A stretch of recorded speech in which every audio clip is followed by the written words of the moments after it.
امین محترم، قرآن مجید فرقان حمید کی جن آیات کریمہ کو میں نے آپ کے سامنے تلاوت کیا ہے، ان آیات کریمہ کے اندر رب العالمین نے دو شخصوں کا، دو آدمی کا ذکر کیا ہے، دو آدمی کا قصہ بیان کیا ہے، فرمایا ہے رب العالمین نے ان آیات کریمہ کے اندر، اور ان دو آدمیوں میں سے ایک امیر تھا اور ایک غریب تھا، اور ان کا قصہ رب العالمین نے بیان فرمایا، اور پھر مفسرین نے یہ بھی فرمایا ہے کہ یہ امیر و غریب دو بھائی تھے، اور ان دونوں بھائیوں نے اپنے باپ کی طرف سے حصہ پایا تھا وراثت کا، ان کو حصہ ملا تھا 8,000 دینار۔ تو ان دونوں بھائیوں نے 8,000 دینار آپس میں تقسیم کیے، اور ان دونوں بھائیوں میں سے ایک کافر تھا اور ایک مومن تھا۔ اب رب العالمین نے مسلمانوں کے لیے ان کی مثال بیان فرمائی ہے۔ رب العالمین نے ارشاد فرمایا وَاضْرِبْ لَهُم مَثَلَ الرَّجُلَيْنِ جَعَلْنَا لِأَحَدِهِمَا جَنَّتَيْنِ مِنْ أَعْنَابٍ وَحَفَفْنَاهُمَا بِنَخْلٍ وَجَعَلْنَا بَيْنَهُمَا زَرْعًا۔ اے حبیب صلی اللہ علیہ وسلم بیان فرمائیے ان کے لیے مثال دو آدمیوں کی، ہم نے دیے تھے ان دونوں میں سے ایک کو 2 باغ انگوروں کے، اور ہم نے باڑ بنا دی ان دونوں کے ارد گرد کھجور کے درختوں کی، اور اگا دی ان دونوں کے درمیان کھیتی۔ میں جیسے کہ پہلے ذکر رہا تھا کہ یہ دو بھائی تھے اور انہوں نے اپنے باپ کی وراثت پائی تھی۔ علماء کا ان کے بارے میں علماء کی مختلف رائے ہے۔ علامہ بغوی لکھتے ہیں کہ بعض علماء نے یہ فرمایا ہے کہ یہ آیت دو بھائیوں کے بارے میں نازل ہوئی جو اہل مکہ میں سے تھے، اور اہل مکہ سے بنی مخزوم سے تعلق رکھتے تھے۔ بنی مخزوم ایک قبیلہ ہے، اس قبیلے سے یہ تعلق رکھتے تھے، اور ان میں سے ایک بھائی ابو سلمہ عبداللہ بن عبد الاسود بن عبد یالیل، یہ نبی کریم صلی اللہ علیہ وسلم کے نکاح سے پہلے ام سلمہ کے خامند تھے۔ ام سلمہ رضی اللہ تعالیٰ عنہ نبی پاک صلی اللہ علیہ وسلم کی زوجہ ہے۔ تو حضور صلی اللہ علیہ وسلم کے نکاح سے پہلے یہ حضرت ام سلمہ رضی اللہ تعالیٰ عنہ کے خامند تھے۔ بعد میں ام سلمہ نے حضور صلی اللہ علیہ وسلم سے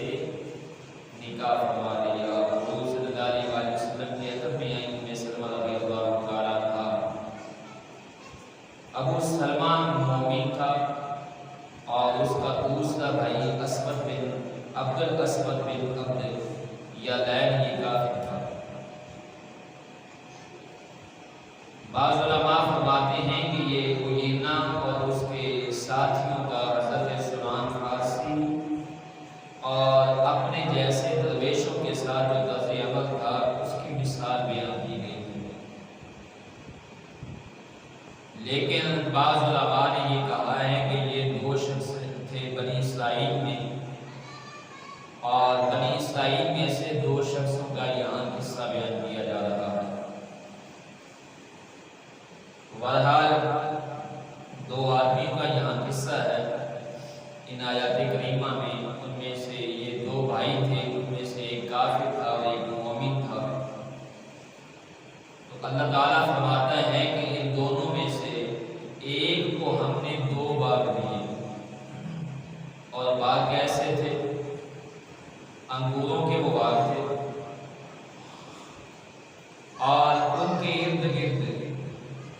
کھجور کے درختوں کی باڑ تھی، یعنی ان کے ارد گرد جو ہے کھجور کے باغ کے درخت تھے کھجوروں کے، اور کھجوروں کے درختوں سے اس باغ کی زیب و زینت تھی، اور باڑ بھی تھی۔ اور تیسری اس باغ کی خوبی یہ تھی کہ اس باغ کے اندر جہاں دوسرے پھل ہوتے تھے، باغ پھل بھی دیتا تھا، پھول بھی دیتا تھا، جہاں دوسرے پھل تھے وہاں درمیان میں کھیتی بھی ہوا کرتی تھی۔ آپ احباب جنہوں نے یہ باغات کی زمین دیکھی ہو، بالخصوص انگوروں کے باغات دیکھے ہوں، تو آپ نے دیکھا ہوگا کہ جو انگوروں کے باغ ہوتے ہیں وہ زمین پر بچھے نہیں ہوتے، بلکہ انگوروں کی بیلوں کے لیے وہ چھپر بنائے جاتے ہیں لکڑیوں کے، کہ جن کے اوپر جو ہے وہ انگوروں کی بیلیں چڑھ جاتی ہیں اور نیچے زمین جو ہے وہ خالی ہوتی ہے۔ تو اس طرح ان دو باغوں کی یہ کیفیت تھی کہ انگوروں کے دو باغ تھے، ارد گرد کھجوروں کے درختوں کی باڑ تھی، اور درمیان میں کھیتی بھی ہوا کرتی تھی، یعنی اناج بھی ہوا کرتا تھا۔ یعنی یہ ایسے دو باغ تھے کہ جو ہر پھل کے لیے موزوں تھے، یعنی ہر پھل جو ہے وہ ان کے پھل بھی ہوتا تھا، اناج بھی ہوتا تھا، سبز و شاداب تھے وہ، کھیتی بھی درمیان میں ہوا کرتی تھی۔ تو یہ جامع تھے یہ دو باغ۔ اب یہ باغ جن کا ذکر کیا جا رہا ہے کہ ہم نے اللہ رب العالمین نے فرمایا ان دونوں میں سے ایک کو ہم نے دو باغ دیے، تو دوسرا جو ہے یہ دونوں بھائیوں نے اپنے باغ کی وراثت پائی تھی، 4,000 دینار جو ہیں وہ دونوں کے حصوں میں آئے تھے، 8,000 باغ کی طرف سے ان کو وراثت ملی تھی، اور 4,000 دینار انہوں نے آپس میں تقسیم کیے تھے۔ اب ایک بھائی جو تھا اس نے 1,000 سے یہ دو باغ خریدے۔ جب ایک بھائی نے دو باغ خرید لیے تو دوسرے بھائی نے جب دیکھا تو اس نے اللہ رب العزت کی بارگاہ میں عرض کی،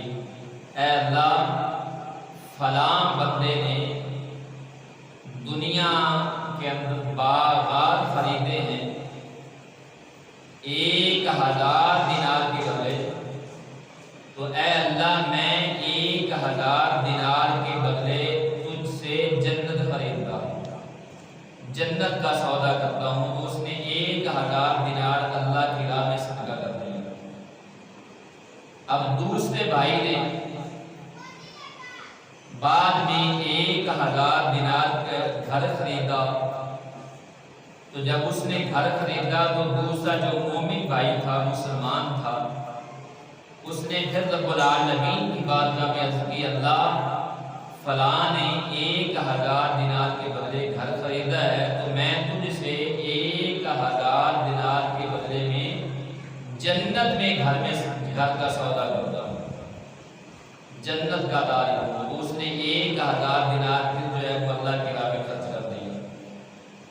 اب دوسرے کافر نے، جو اس کا بھائی تھا، اس کے بعد 1,000 دینار سے ایک عورت کے ساتھ شادی کی اور 1,000 دینار اس عورت پر خرچ کیا۔ تو جو مومن تھا اس نے رب العالمین کی بارگاہ میں پھر عرض کی، عورتوں سے نکاح کرنے کا سوال کرتا ہوں، اور 1000 دینار اللہ کی راہ میں صدقہ کر دیا۔ پھر کافر نے 1000 دینار کے بدلے غلام خریدے، تو مومن جو تھا اس نے پھر رب العالمین کی بارگاہ میں عرض کی، اے اللہ میں تجھ سے 1000 کے بدلے غلام اور سامان خریدتا ہوں۔ پھر اس نے 1000 صدقہ کر دیا۔ اب 4000 دینار تھے اور مومن کے نے وہ سب اللہ کی راہ میں خرچ کر دیے۔ اب کچھ وقت گزرا تو مومن کو ضرورت پیش آئی۔ اب وہ اپنے بھائی کے پاس گیا جو مالدار تھا، جس کے پاس 2 باغ تھے، جس کے پاس گھر بھی تھا، جس کے پاس غلام بھی تھے اور باقی بھی مال و متاع تھا، اور اولاد بھی کثیر تھی، اس کے پاس اس کا کنبہ بھی بڑا تھا۔ اب وہ کچھ وقت گزرنے کے بعد اپنی ضرورت کے لیے اب اس سے سوال کرنے کے لیے اس کا بھائی گیا، تو وہ کیونکہ اس وقت مفلسی کی حالت میں تھا، غریب تھا، تو وہ اس کے راستے پر بیٹھ گیا۔ جب وہ اپنے غلاموں کے ساتھ فخر و تکبر کے ساتھ وہاں سے گزرنے لگا تو اس نے اس کو پہچان لیا، جو غریب تھا اسے پہچان لیا امیر نے، تو کہنے لگا کیا تم فلاں نہیں ہو؟ اس نے کہا کہ میں فلاں ہوں۔ تو اس نے کہا کہ تمہارا یہ حال کس نے کر دیا، تمہارا یہ حال کیسے ہو گیا؟ تو اس نے اپنا سارا قصہ بیان کر دیا۔ تو اب وہ جو امیر تھا، کافر تھا، وہ کہنے لگا کیا تم نے میرے ساتھ جو ہے وہ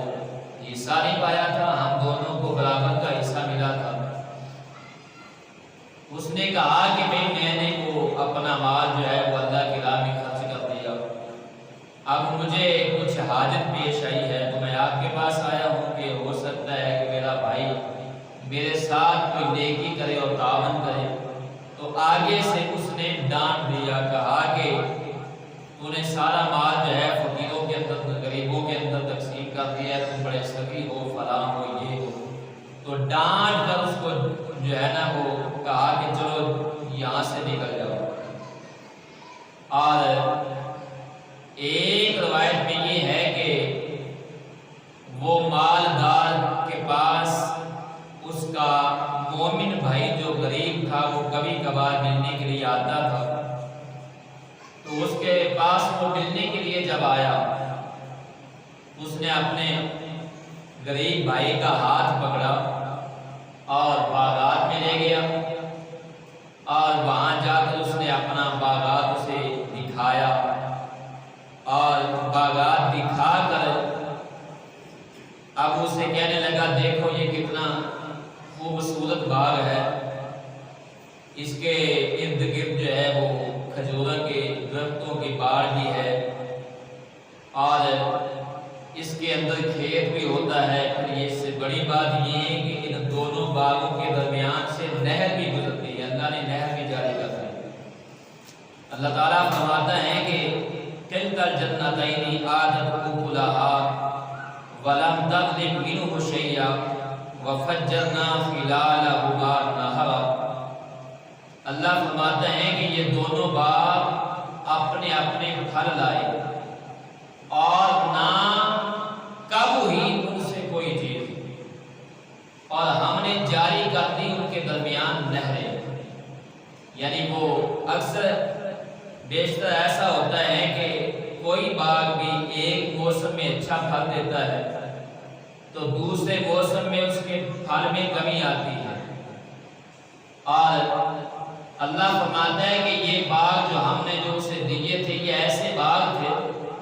کہ وہ باغ اپنا پھل دیتے تو کبھی بھی ان کے پھلوں میں کمی نہیں آتی، اس کے پھلوں کے اندر کوئی کمی نہیں آئی، کوئی چیز کم نہ ہوئی۔ اور پھر آپ دیکھیں کہ اس کی باڑ کیسی ہے، اس کے باغ، اس کی جو ارد گرد جو باڑ ہے وہ کھجوروں کے درختوں کی ہے، کھجور کا درخت بھی پھل دیتا ہے، یعنی اس کی باڑ بھی جو ہے وہ بھی پھلوں کے درختوں کی ہے۔ پھر اس کے اندر کی جو زمین ہے اس کے اندر جو ہے وہ کھیتی اگتی ہے، اور دونوں باغوں کے درمیان سے اللہ فرماتا ہے کہ ہم نے جو ہے وہ اس کے درمیان سے فرمایا وَفَجَّرْنَا خِلَالَهُمَا نَهَرًا، ہم نے دونوں باغوں کے درمیان سے جو ہے وہ نہر جاری کر دی ہے، دریا جاری ہے کہ دونوں باغ جو ہیں وہ خوب سیراب ہوتے رہے اور ان کی بہار قائم رہے، اور ان کے اندر جو ہے وہ کبھی بھی خوشحالی نہ آئے۔ اب وہ اپنے دوست کو جو غریب تھا اس کو باغات کی سیر کرواتا ہے، دونوں باغوں کی۔ وَقَانَ لَهُ ثَمَرٌ فَقَالَ لِصَاحِبِهِ وَهُوَ يُحَاوِرُهُ أَنَا أَكْثَرُ مِنْكَ مَالًا وَأَعَزُّ نَفَرًا، اور باغوں کے علاوہ اور بھی اس کے پاس موال تھے۔ تو ایک روز اس نے اپنے ساتھی سے بحث مباحثہ کے دوران کہا کہ یہ دولت کے لحاظ سے، کہا کہ میں دولت کے لحاظ سے تم سے زیادہ ہوں اور نفری کے لحاظ سے بھی تم سے طاقتور ہوں۔ یعنی ایک تو اللہ تعالیٰ نے اسے جو 2 باغ دیے تھے، اور باغ کے علاوہ رب العالمین نے اسے مال بھی دیا تھا، یعنی سونا چاندی جو ہے یہ بھی اس کے پاس مال تھا، اور کنبہ کے لحاظ سے بھی وہ طاقتور تھا، اس کا کنبہ بھی زیادہ تھا، قبیلہ بھی بڑا تھا، اللہ نے اسے کثیر اولاد سے بھی نوازا تھا۔ اب دونوں دوست جب اکٹھے ہوئے تو اس نے اپنے دوست سے کہا دیکھو میں مال کے لحاظ سے بھی تم سے زیادہ امیر ہوں، اور طاقت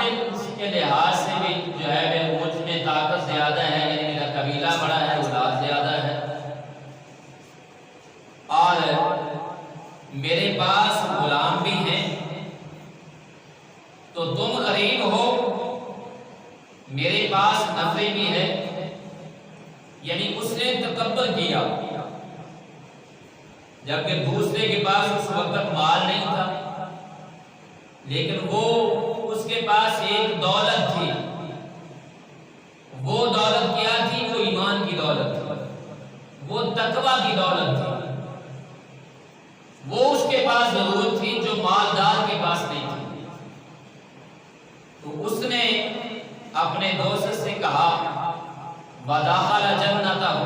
وَهُوَ ظَالِمٌ لِنَفْسِهِ قَالَ مَا أَظُنُّ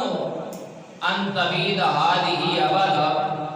اور ایک دن وہ اپنے باغ میں گیا،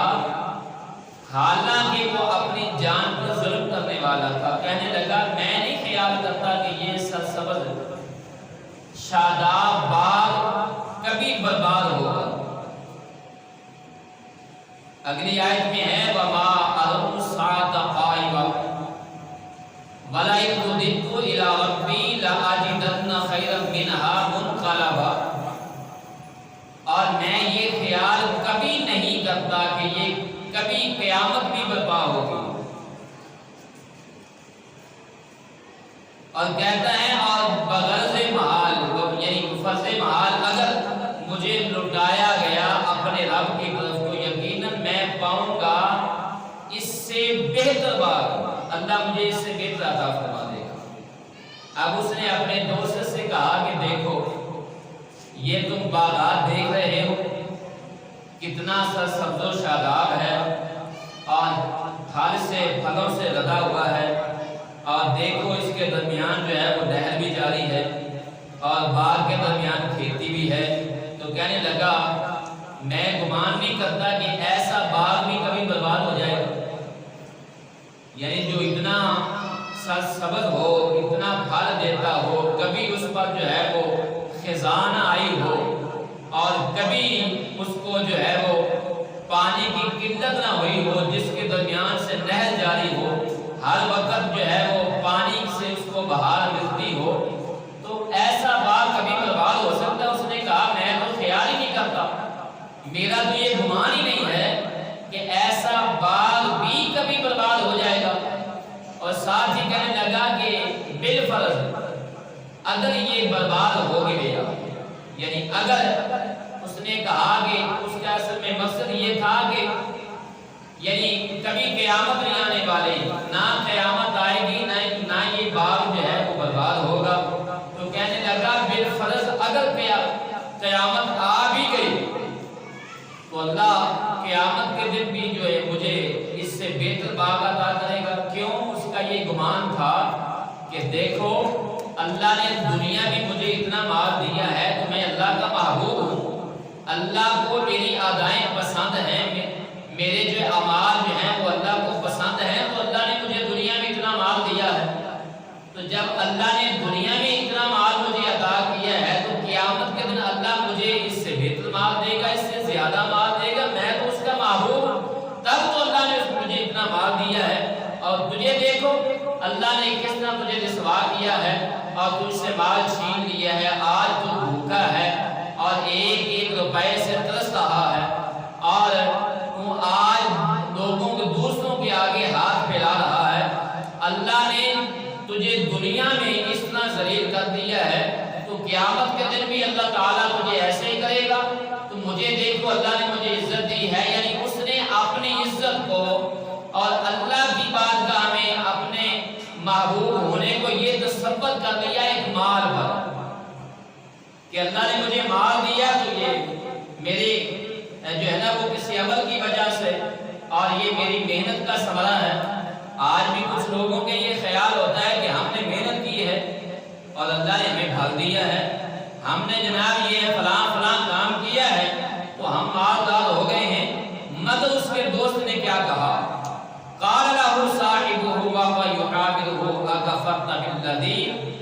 خلقك من تراب ثم من نطفة ثم سواك رجلا۔ اس کے ساتھی نے یعنی مومن نے کہا، مسلمان نے کہا اس بحث مباحثہ کے درمیان، کیا تو انکار کرتا ہے اس ذات کا جس نے تجھے پیدا فرمایا مٹی سے، پھر نطفہ سے، پھر بنا سواد کا تجھے ایک مرد بنا دیا۔ اب دیکھیں اس نے باغات کے برباد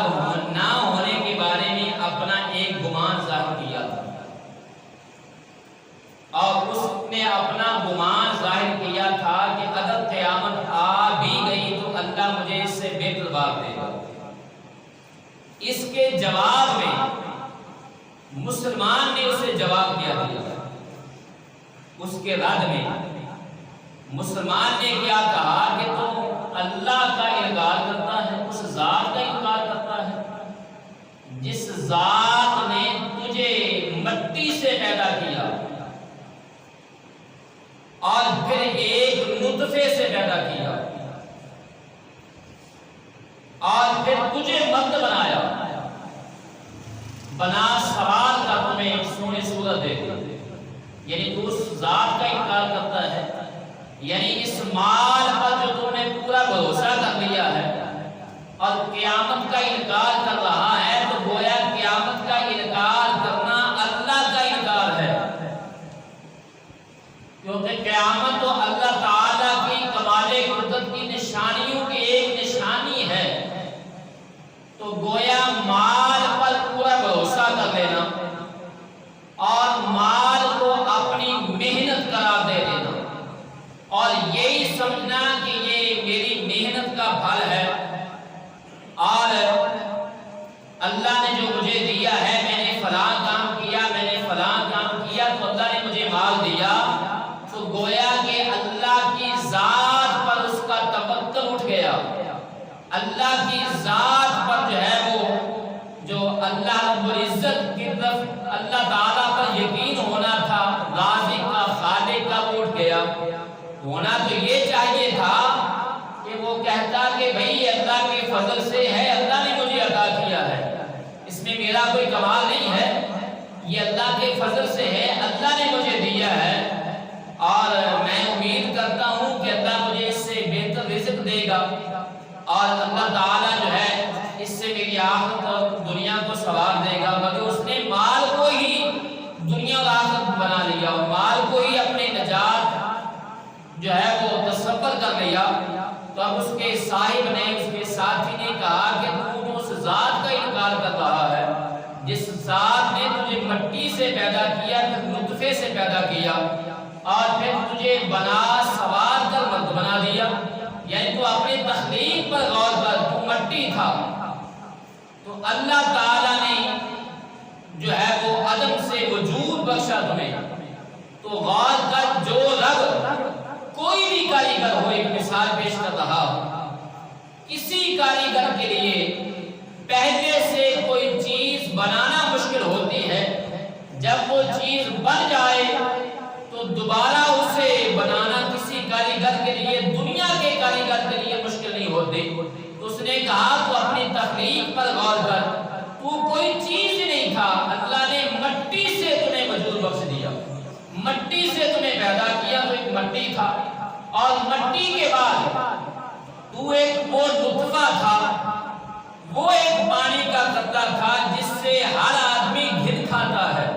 اور نفرت کرتا ہے، اور اس نطفہ سے اللہ نے تجھے بنا سوار کر مرد بنا دیا۔ اللہ نے تجھے پیدا کیا اس نطفے سے اور پھر تجھے بنا سوارا، بنایا اور سوارا، تجھے زینت دی، تمہیں مرد بنایا، اور تو اس اللہ کا انکار کرتا ہے۔ لیکنہ اللہ ربی ولا اشرک بربی احدا، اس نے کہا واللہ وہ اللہ ہی میرا رب ہے۔ اب مسلمان نے، اس کے ساتھی نے کہا بھی میرا رب تو اللہ ہے اور میں شریک نہیں ٹھہراتا اپنے رب کے ساتھ کسی کو، میں کسی کو اپنے رب کا شریک نہیں بناتا۔ اب مجھے ایک سوال کا جواب بتائیں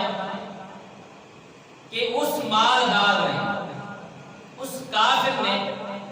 کون سا شرک کیا تھا جس شرک کی یہاں مثال دی جا رہی ہے، جس شرک کی مسلمان نے مثال دی ہے؟ اللہ کے ساتھ کس کو اس نے شریک بنایا تھا؟ مال کو، اپنے کنبہ کو، اپنی اولاد کو، اس پر بھروسہ کیا۔ تو اس کے ساتھی نے کہا بھی میں تو اللہ پر بھروسہ کرتا ہوں، میرا رب تو وہی ہے اور میں اپنے رب کے ساتھ کسی کو شریک نہیں بناتا۔ اور آگے وہ کہتا ہے وَلَوْلَا إِذْ دَخَلْتَ جَنَّتَكَ قُلْتَ مَا شَاءَ اللَّهُ لَا قُوَّةَ إِلَّا بِاللَّهِ إِن تَرَنِي أَنَا أَقَلُّ مِنْكَ مَالًا وَوَلَدًا۔ وہ مسلمان سے کہنے لگا کیوں نہ ہوا ایسا کہ جب تم باغ میں داخل ہوا تو کہتا ماشاء اللہ لا قوت الا باللہ، وہی ہوتا ہے جو اللہ چاہتا ہے۔ اب مسلمان نے اسے نصیحت دی ہے کہ تمہیں یہ چاہیے تھا کہ جب تو اپنے باغ میں داخل ہوا تھا تو تو کہتا باغ کو دیکھ ماشاء اللہ، بھئی وہی ہوتا ہے جو اللہ چاہتا ہے۔ اللہ کی مدد کے بغیر کچھ نہیں ہوتا اور کسی کے اندر کوئی طاقت نہیں ہے۔ اگر تو نے مجھے دیکھا کہ میں کم ہوں مال سے اور اولاد سے، اس نے کہا کہ میری طرف تو نے یہ نصیحت کی ہے کہ جو ہے نا وہ اشارہ کیا ہے کہ میرے پاس مال نہیں ہے، میرے پاس اولاد نہیں ہے، ان ترانی انا اقل منک مالا وولدا، تو نے میرے بارے میں یہ کہا ہے کہ میرے پاس مال نہیں ہے، میرے پاس اولاد نہیں ہے، میں کم ہوں تجھ سے۔ تو یہ بھی ہو سکتا ہے، غور کر، جس رب نے تجھے مال دیا ہے، تجھے باغات سے نوازا ہے، جس رب نے تجھے مال دیا ہے، یہ بھی ہو سکتا ہے کہ وہ اللہ مجھے اس سے بہتر باغ دے دے دنیا میں یا آخرت میں، مجھے اس سے بہتر باغ دے دے اور تیرے اس باغ پر اللہ کا عذاب آئے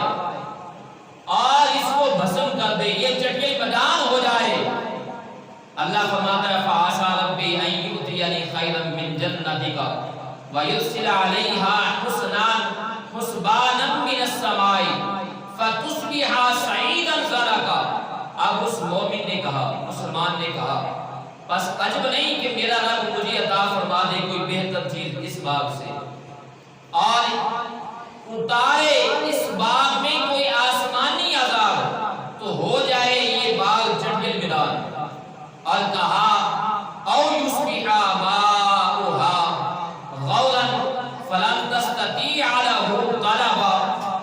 یا یوں جذب ہو جائے اس کا پانی زمین کی گہرائی میں کہ پھر اس کو تلاش کرنے کے باوجود بھی تلاش نہ کر سکے۔ اس نے کہا جس باغ پر کوئی چاہتا ہے کہ یہ باغ بڑا پھلدار ہے اور سر سبز و شاداب ہے، اس کے اندر کھیتی ہوتی ہے، درمیان میں نہریں ہیں، اس نے کہا کہ غور کر، ہو سکتا ہے اللہ مجھے اس سے بہتر چیز دے دے تیرے باغ سے، اور اس پر اللہ کی آفت آئے، اللہ کا عذاب آ جائے اور یہ چٹنی میدان بن جائے۔ اور دوسرا، اگر جو اس کے درمیان سے نہر جاری ہے، یہ بھی ہو سکتا ہے کہ اللہ اس کے پانی کو زمین کی گہرائی میں جذب کر دے، اس کا پانی نیچے چلا جائے، اللہ اس پانی کو خشک کر دے اور زمین کی اس گہرائی تک پہنچ جائے کہ پھر اگر تو تلاش بھی کرے تو تلاش نہ کر سکے، یعنی تجھے پانی نہ مل سکے۔ وَأُحِيطَ بِثَمَرِهِ فَأَصْبَحَ يُقَلِّبُ كَفَّيْهِ عَلَى مَا أَنفَقَ فِيهَا وَهِيَ خَاوِيَةٌ عَلَى عُرُوشِهَا وَيَقُولُ يَا لَيْتَنِي لَمْ أُشْرِكْ بِرَبِّي أَحَدًا۔ اور اس باغ پر اس کے باغ کا پھل برباد ہو گیا۔ اب جو مسلمان نے کہا تھا وہ آفت آ گئی، اب وہ عذاب آیا۔ وہ مالدار رات کو سویا ہوا تھا، صبح جب گیا اس نے اپنے باغ کو دیکھا، تو جب باغ دیکھا تو دیکھ کر جو ہے وہ اس کی حالت کیا ہوئی قرآن نے بیان کی ہے، اس کے باغ کا پھل برباد ہو گیا۔ بس وہ کافی افسوس کرنے لگا، اب وہ افسوس کرنے لگا اس مال کے نقصان پر جو اس نے باغ پر خرچ کیا تھا، اور اب وہ گرا پڑا تھا اپنے چھتوں پر، اور بسر حسرت کہنے لگا کاش میں نے کسی کو اپنے رب کا شریک نہ بنایا ہو۔ اب کہنے لگا جب سب کچھ برباد ہو گیا، جس بات پر وہ اتراتا تھا، یہ بات بھی ذہن میں رکھیں، جس مسلمان پر وہ ہنستا تھا، جس غریب مسلمان اپنے بھائی پر کا وہ مذاق اڑاتا تھا، اس کی مفلسی کا، اس کی غربت کا اور اس کی غریبی کا، اس کی زبان سے یہ نکلا، کیونکہ وہ اللہ کا نیک آدمی تھا، وہ مسلمان تھا، وہ متقی تھا، اس کا اللہ پر توکل تھا، اس نے اپنا سارا مال اللہ کی راہ میں خرچ کر دیا تھا، اس کا اللہ پر توکل تھا، تبھی تو اس نے کہا تھا یہ بھی ہو سکتا ہے تو مجھے تانے دیتا ہے، تو مجھے میرا مذاق اڑاتا ہے، تو مجھ پر ہنستا ہے، تو یہ بھی ہو سکتا ہے کہ اس باغ سے اللہ مجھے بہتر دے دے، اور اس پر اللہ کا عذاب آئے، اور اس کے منہ سے نکلے، اس کی زبان سے وہ الفاظ نکلے تو حضور صلی اللہ علیہ وسلم نے فرمایا اللہ کے کچھ بندے ایسے ہیں کہ جب وہ کسی کام پر قسم اٹھا دیں اللہ ان کی قسموں کو پورا فرما دیتا ہے،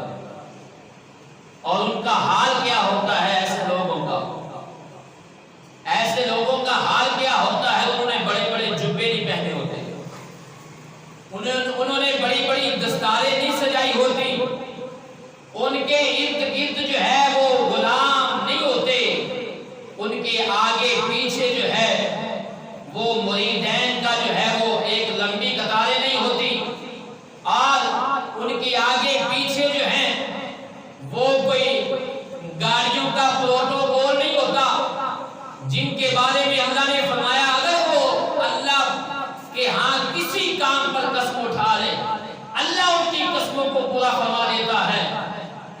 حضور نے فرمایا یہ وہ لوگ ہیں کہ جو لوگوں کے لیے اجنبی ہوتے ہیں، جن کے چہرے زرد ہوتے ہیں اور ان کے بال بکھرے ہوتے ہیں، وہ لوگوں کے اندر آئے، لوگ انہیں حقیر سمجھتے ہیں اور حقیر جان کر ان کے ساتھ بیٹھنا نہیں چاہتے، ان کے ساتھ پینا نہیں چاہتے، ان کے ساتھ چلنا نہیں چاہتے، لوگ انہیں حقیر سمجھتے ہیں، مگر ان اللہ کے ہاں ان کا مقام کیا ہوتا ہے کہ اگر وہ کسی کام پر قسم اٹھا لیں اللہ ان کی قسموں کو پورا فرما دیتا ہے۔ تو یہ وہ مسلمان تھا جس کا اللہ پر توکل تھا، اس کی زبان سے نکلا کہ یہ بھی ہو سکتا ہے تمہارے اس باغ سے بہتر اللہ مجھے دے دے، اس کی زبان سے نکلا، اللہ نے پورا فرما دیا۔ اب اس باغ پر اللہ کا عذاب آیا آسمان سے، اور کیسا عذاب آیا کہ صبح جب اس نے جا کر دیکھا تو پورا باغ جو ہے وہ جل چکا تھا، سڑ چکا تھا، اور اپنے چھپروں کے اوپر جو ہے وہ گرا پڑا تھا، اور بالکل ایسے تھا جیسے چٹیل میدان ہوتا ہے۔ اب وہ افسوس کرنے لگا، اب وہ ہے پچھتاوا ہوا، اب کہنے لگا کاش میں اپنے رب کے ساتھ کسی کو شریک نہ بنایا ہوتا، لیکن اب پچھتائے کا کیا فائدہ جب چڑیاں چن گئی تھے، اب سب کچھ برباد ہو چکا تھا، اور یہ اس کے تکبر نے برباد کر دیا تھا، اور یہ اس کے جو ہے وہ غرور نے، اور جو اس نے اپنے مال پر پورا بھروسہ کر دیا تھا، اپنی اولاد پر پورا بھروسہ کر دیا تھا، اور اپنے کنبہ پر، اپنے قبیلے پر پورا بھروسہ کر دیا تھا۔ اس نے سمجھا تھا کہ میرا قبیلہ اتنا بڑا ہے، میری اولاد اتنی بڑی ہے، میرے پاس غلام ہے، میرے پاس اتنا مال ہے، اتنا خوبصورت باغ ہے، یہ سب کچھ کیسے برباد ہوتا ہے؟ مگر اللہ نے ایک آن میں سب کچھ برباد کر دیا، باغ بھی برباد ہوا، اور جو اس نے باغ پر خرچ کیا ہوا تھا مال وہ بھی برباد ہو گیا، اللہ نے گھر بھی برباد کر دیا۔ اور آگے اللہ فرماتا ہے وَلَمْ تَكُنْ لَهُ فِئَةٌ يَنْصُرُونَهُ مِن دُونِ اللَّهِ وَمَا كَانَ مُنتَصِرًا، اور نہ رہی تھی اس کے پاس کوئی جماعت، جس قبیلے پر وہ اتراتا تھا، جن غلاموں پر، نوکروں پر وہ اتراتا تھا، تکبر کرتا تھا، اللہ فرماتا ہے اس کے پاس پھر کوئی جماعت بھی نہ رہی جو اس کی مدد کرتی اللہ کے مقابلہ میں، اور نہ وہ بدلہ لینے کے قابل تھا۔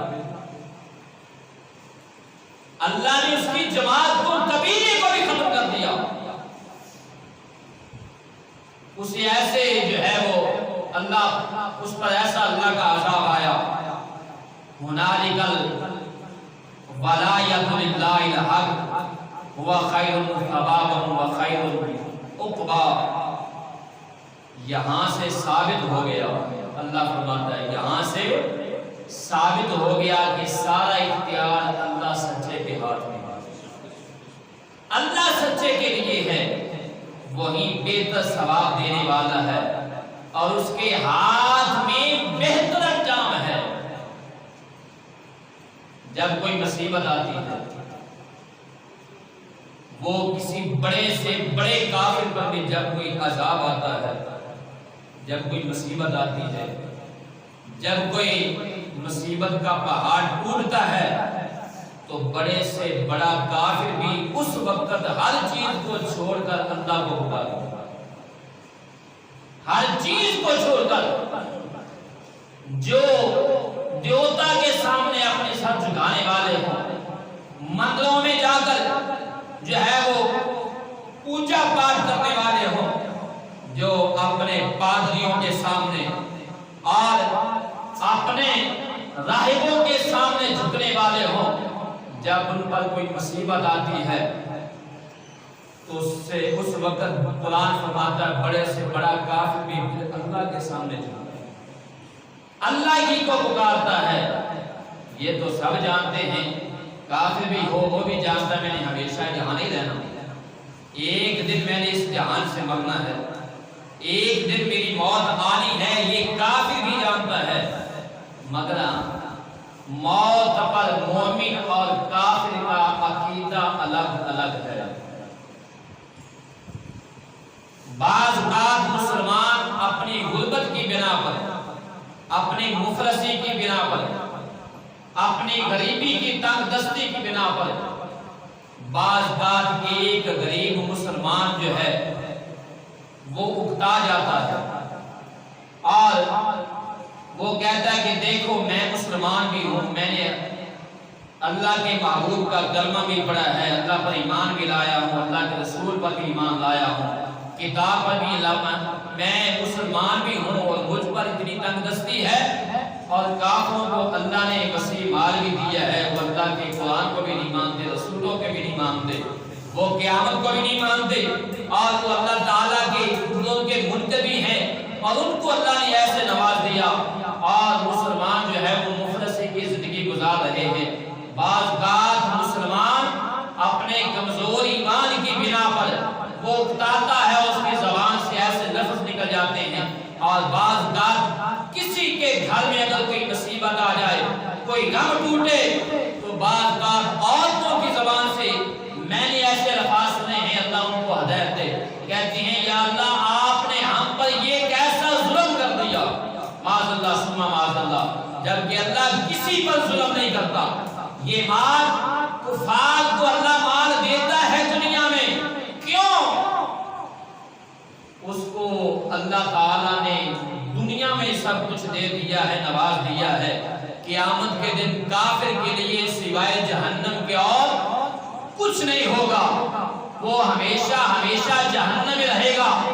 اور حضور صلی اللہ علیہ وسلم نے سے صحابہ نے پوچھا تھا یا رسول اللہ صلی اللہ علیہ وسلم سب سے بڑھ کر مصیبت کس پر آتی ہے، مسائل کسے آتے ہیں؟ تو حضور صلی اللہ علیہ وسلم نے فرمایا سب سے زیادہ مسائل انبیاء پر آتے ہیں،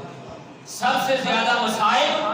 انبیاء پر آتے ہیں، پھر جو ان کے قریب ہوں، پھر جو ان کے قریب ہوں، پھر جو ان کے قریب ہوں۔ حضور صلی اللہ علیہ وسلم نے فرمایا جو اپنے دین میں جتنا سخت ہوتا ہے اتنا اس پر مسائل بھی سخت آتے ہیں، جو اپنے دین میں جتنا نرم ہوتا ہے اتنے اس پر مسائل بھی